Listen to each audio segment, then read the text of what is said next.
اور اس ٹرک کے ارد گرد جیالوں نے کا ایک دستہ تعینات تھا جو کفن پوش تھا، لیکن پھر وہی ہوا جس کا خدشات بے نظیر بھٹو صاحبہ نے، جو ایک دور اندیش سیاستدان تھی، اس نے جو خدشات ظاہر کی تھے وہ خدشات صحیح ثابت ہوئے. جو ان کا قافلہ جب کارساز کے مقام پہ پہنچا تو ایک تو عجیب انداز میں اسٹریٹ لائٹس بند ہوئی اور پورے ایک سازش کے نتیجے میں ایک منظم طریقے سے وہاں پہ دھماکہ ہوا، اور آپ جانتے کوئی 200 کے لگ بھگ شہداء وہاں پہ شہادتیں ہوئی.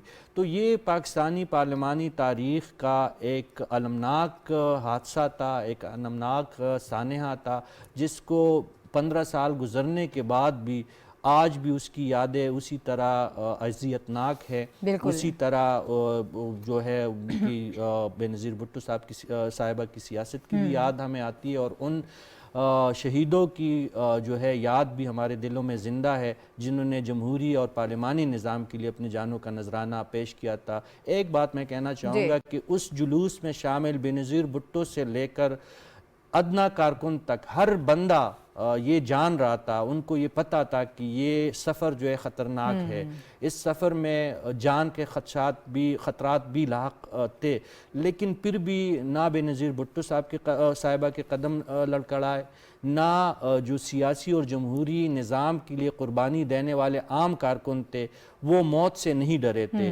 آج بھی وہ جذبے جو ہے اس قسم کے جو جذبے، سیاسی جذبے جو موجود ہے، وہ پاکستان کی پارلیمانی تاریخ کے لیے ایک شیلڈ ہے، ایک ان کی بقا کے لیے ایک بہت بڑا قدم ہے جو بے نظیر بھٹو صاحبہ نے اس وقت اٹھایا تھا. اور پھر اس حادثے کے بعد بھی بے نظیر بھٹو صاحبہ اپنی جدوجہد سے پیچھے نہیں ہٹی، حتیٰ کہ راولپنڈی میں جب تک انہیں شہید نہیں کیا گیا. لیکن پیپلز پارٹی کا اور جمہوری نظام کے لیے جدوجہد کا سفر ان قربانیوں سے نہیں رکا، اور یہی زندہ قوموں کی ایک نشانی ہوتی ہے. بالکل ٹھیک. اچھا ہمایوں صاحب، جب بھی ہمارے ملک میں جمہوری قوتیں مضبوط ہوتی ہیں، پروان چڑھتی ہیں، تب ایسے حالات بن جاتے ہیں. کچھ ایسی قوتیں جو بظاہر تو سیاسی ہیں لیکن وہ کچھ حالات اس قسم کے پیدا کرنے کی کوشش کرتی ہیں کہ جمہوریت کی بساط کو یا تو کسی طرح سے لپیٹ دیا جائے یا پھر اس کو ڈی ریل کر دیا جائے. اس سفر میں ہم نے کیا سیکھا؟ میں تو پہلے جو رشید صاحب نے جو ابھی اپنا اظہار کیا سانحہ کارساز کے اوپر، اور ایک ایکسلنٹ انالیسس دیا کہ کس طرح جو ہے محترمہ شہید بے نظیر بھٹو صاحبہ نے ایک اپنی جدوجہد رکھی جمہوریت کے لیے. آپ کے سوال سے اس کو ملاتے ہوئے جو ہے نا، میرا خیال ہے پیپلز پارٹی اور پرٹیکولرلی بھٹو خاندان جو ہے وہ اگر یہ کہا جائے تو غلط نہ ہوگا کہ واحد وہ ایسی فیملی ہے جس نے جمہوریت کے لیے سب سے زیادہ قربانیاں دیں، اور جس نے جمہوری عمل کو پروان چڑھانے کے لیے ذوالفقار علی بھٹو سے لے کے بے نظیر بھٹو سے لے کے، اور اس کے بعد بلاول بھٹو اب اس وقت آ گئے ہیں، پریزیڈنٹ آصف زرداری تھے، پھر ان کی باقی فیملی جو ہیں نصرت بھٹو صاحبہ تھیں، تو سب نے تو اس سے اگر دیکھا جائے تو پیپلز پارٹی نے جو جس طرح آج ہم سانحہ کارساز کو جو ہے 15 سال بعد دوبارہ یاد کر رہے ہیں، اس میں یہ دیکھنا چاہیے کہ پیپلز پارٹی نے جس مشن کے تحت اپنا بیڑا اٹھایا تھا جمہوریت کو آگے لے جانے کا، وہ انہوں نے قربانیاں تو دیں لیکن وہ اس سے پیچھے نہیں ہٹے. انہوں نے 1973 کا کانسٹیٹیوشن دیا، انہوں نے جو ہے 18th امینڈمنٹ کا جو ہے وہ تحفہ دیا، انہوں نے پارلیمان کو مضبوط کرنے کے لیے جو کوششیں کیں، انہوں نے سوات آپریشن کے اندر جو ہے پاکستان کا جو جھنڈا وہ کیا، اس وقت ان کی حکومت تھی، گلگت بلتستان کو جو ہے نام دیا خیبر پختونخوا کا، اور ایسے بے تحاشا چیزیں ہیں. اور اب ہم یہ دیکھ رہے ہیں پرٹیکولرلی اگر ہم فلڈ کے اس کے حوالے سے دیکھیں تو بے نظیر انکم سپورٹ پروگرام جو سٹارٹ کیا گیا تھا، اس نے بے تحاشا جو ہے خاندانوں اور لوگوں کو ہیلپ کی، اور وہ ڈیلی بیسس پہ کر، اور ایسے اور بہت سارے جو ہیں وہ پروگرامز ہیں. اگر ہم سندھ کے اندر لے لیں، تھارکول کو لے لیں، وہاں سے جو بجلی کی جو ہے وہ پیداوار ہو رہی ہے، اور ایسے بے تحاشا جو ہیں. تو میرا خیال ہے وہ جو مشن تھا آج کے دن کو اس چیز کو یاد کرنے کا، وہ یہی تھا کہ جو آپ کا سوال تھا کہ جو غیر جمہوری قوتیں ہیں وہ اپنی کوششیں کرتی رہیں گی. جو میسج دیا گیا پرٹیکولرلی سانحہ کارساز کے بعد اور پھر راولپنڈی میں جب بے نظیر بھٹو صاحبہ کی شہادت ہوئی، وہ یہی تھا کہ پیچھے نہیں ہٹنا، جمہوریت کو آگے بڑھانے کے لیے جو قربانیاں ہیں وہ دینی پڑیں گی، اور وہ دیتے رہیں گے. تو یہ میرا خیال ہے جو میسج ہے یہ بڑا اہم تھا. صحیح ہے. مزید بھی اس حوالے سے ہم بات کریں گے لیکن ایک مختصر بریک کا وقت ہوا ہے، بریک کے بعد واپس آتے ہیں.